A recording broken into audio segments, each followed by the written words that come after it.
Hi, everyone. Welcome to the SalesIntel show, the pipeline pioneers, where our goal is to help everybody in the B2B industry to help generate the most robust revenue pipelines. We understand that pipeline is the heart and blood of any organization. In generating pipeline, we believe at SalesIntel that it's a team sport. It's no longer just BDR responsibility or the marketing manager's responsibility.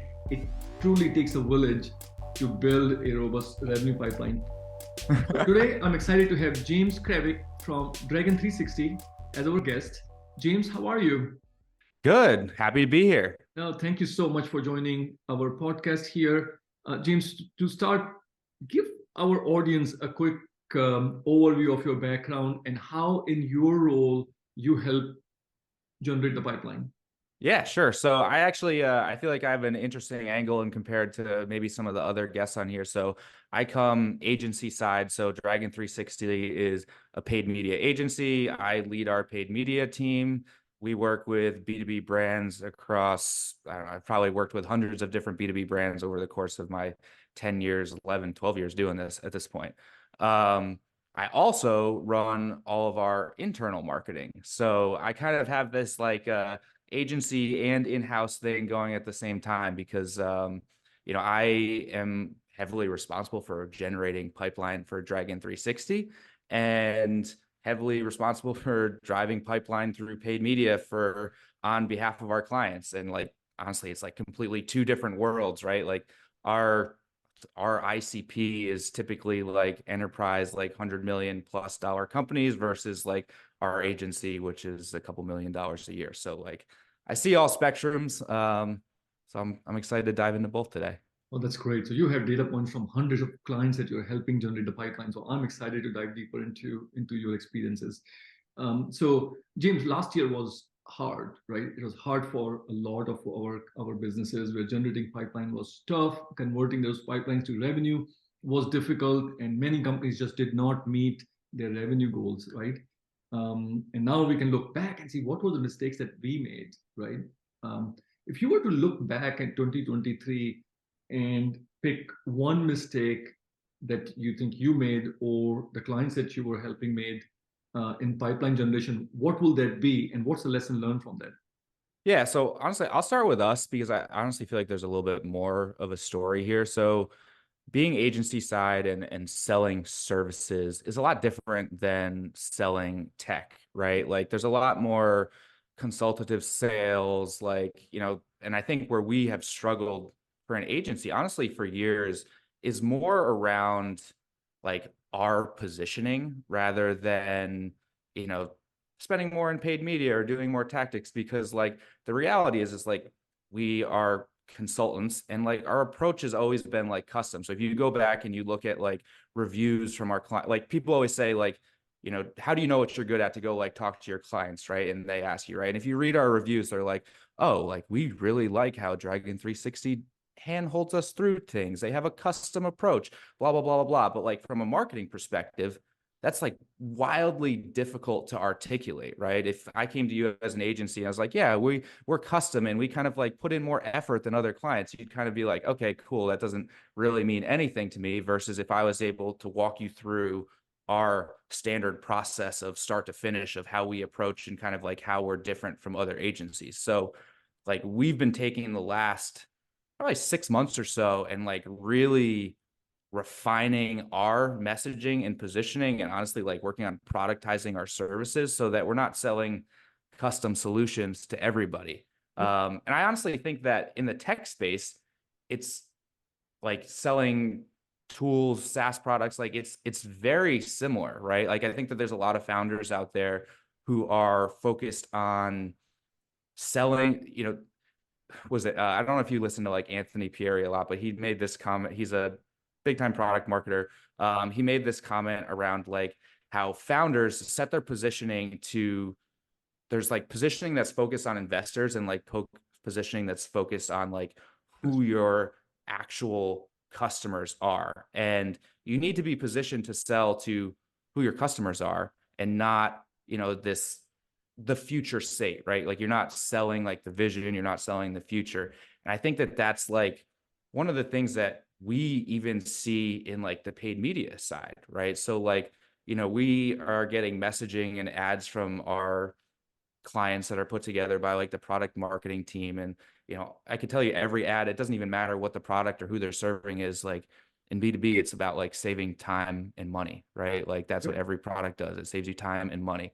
And I think the huge mistake that we see on the client side is like that message doesn't resonate with people. There's like no emotional trigger for it. There's no emotion behind that message. And you focus on like it's always focus people.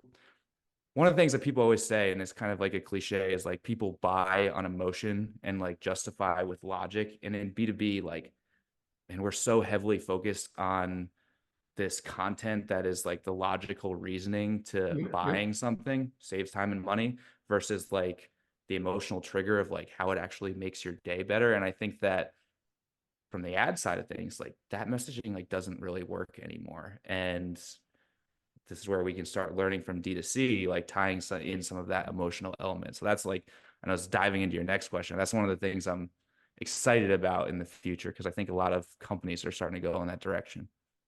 That's great. So to sum this thing up, what mistakes that companies that you were helping generate the pipeline and your company made was not having that precise messaging, right? Yeah. Then this year, what are you most excited about? Is this the messaging that you are trying to figure out the emotional connection of the messaging with your buyers, or is it a new experiment that you are looking forward to do that will help you generate better pipeline?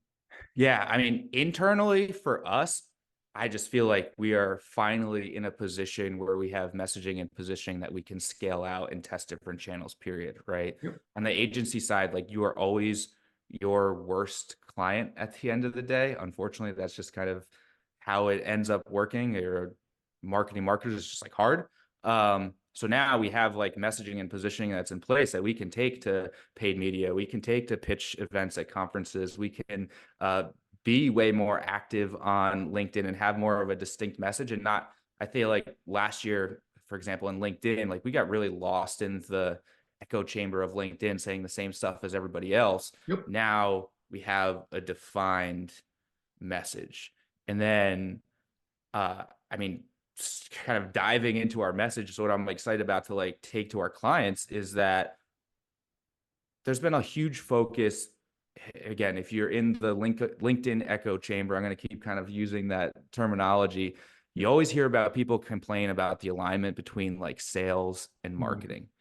And what do you hear from them? Like, oh, you need to talk, they need to talk to each other more. They need to have shared goals. They need to have blah, blah, blah, blah, blah, blah, blah. But the reality is that yeah, that's good, and I'm all for it. But the process is broken a lot earlier on, and it happens between, quite frankly, like product marketing teams and demand gen teams, Mhm. where product marketing is heavily focused on messaging, positioning, everything to everything about like the message and like the audience research, all of that stuff is owned by product marketing.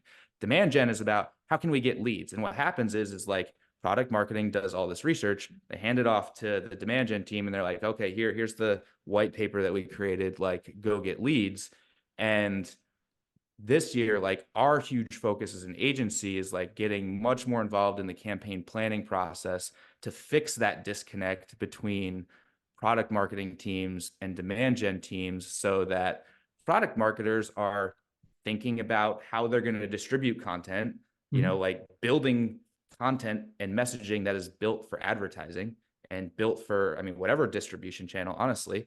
Um, and the demand gen team actually getting involved in customer research and getting a better understanding of who the customer, because then you're going to have like way better, more thought out campaigns, and you can actually hit the different like we kind of look at an agency of covering like 4 different angles with all of your messaging, right? So like pain points, common objections, product education, and social proof. And like the main thing that we think of when kind of essentially like segmenting our audience is there is your champion in the deal, right? So like if you are in sales, think about like in any sales process, like you have to earn trust with the champion first, right? Before you move on to the rest of the buyer's committee. And with the champion, like I said before, people buy on emotion and justify with logic. Like you have to have an emotional trigger before they even care about anything else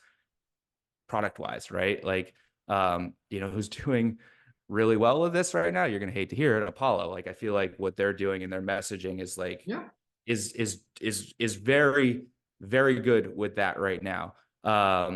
And then once you've kind of earned that trust, like you can focus on those other 3 points: common objections, product education, and social proof, because those are more around the justification, which B2B always focuses on. So that's like a framework that we've been honestly, like we've been doing for years, but like I this think that year we've your like focus is to bring that framework for everybody.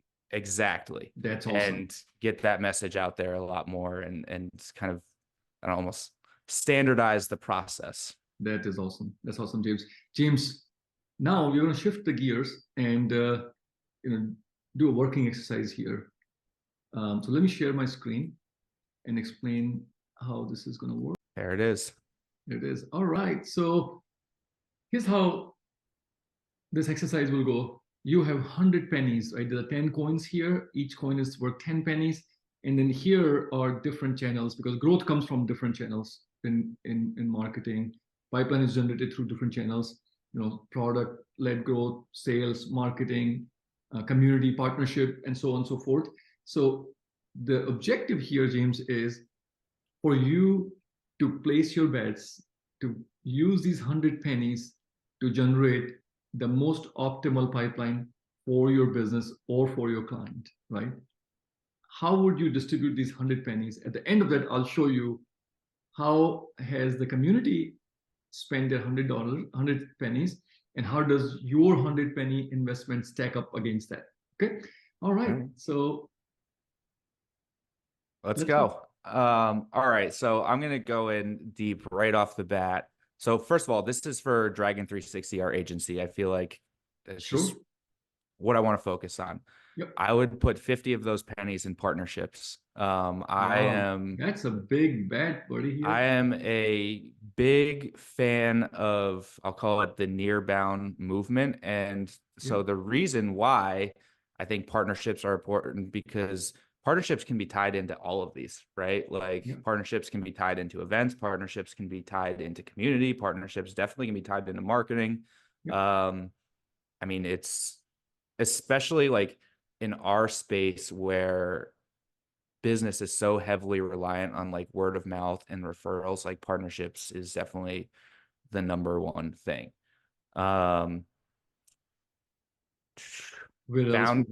Founder definitely gets one. Okay. Founders get one. Events definitely gets one. All right. Community definitely gets one. We'll get one for community.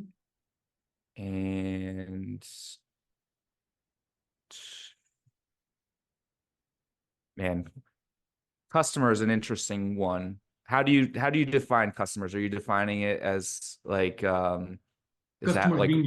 customers being your champions and they giving you the referrals and yeah, I think we have to throw at least something in there.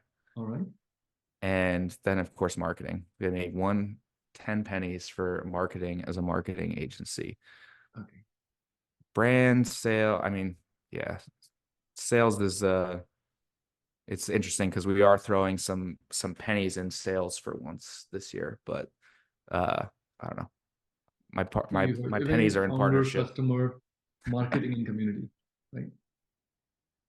Maybe you can throw one of those partnership pennies in sales. In sales, okay.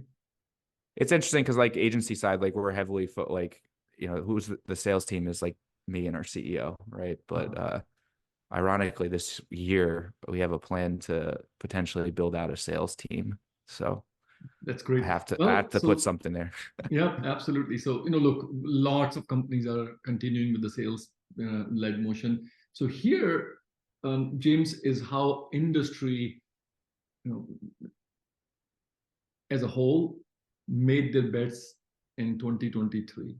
Right, this is where the pennies were distributed, those 100 pennies. And now let's overlay your pennies on top of this graph um, James. So James, blue is the community as a whole, and orange color is yours. Now, when you look at this graph, when you look at this chart, is there something that surprises you? So something that surprises me, well, and I guess it depends on who you've been interviewing because sales led, I would expect to be that way, honestly. Um, it's almost like, when looking at this, it looks like some things are being defaulted back to traditional B2B trends, honestly. I mean, I could tell you that there's a lot more people focusing on founder-led stuff, partnerships, customer-led, but the default is always going to be sales-led followed by marketing. So I think it makes a lot of sense. I think the piece, like I said, with partnerships is like partnerships can be attached to every single thing on here. And I think that that's overlooked. No, but being diligent about striking the right partnerships, because not all partnerships work, right? Sometimes Yeah. you have a bunch of partnerships and there's no revenue that gets attributed to that, right? So the fact that you have put 40% of your pennies on partnership, I would love to chat with you 6 months down the road and see how that initiative is coming together. But James, thank you so much. This was fun. This was very helpful. I'm sure our audience are going to benefit from your insights, and looking forward to staying in touch and bringing you back on this podcast. Sounds good. I'm excited. Thanks, James. Yep. Take care.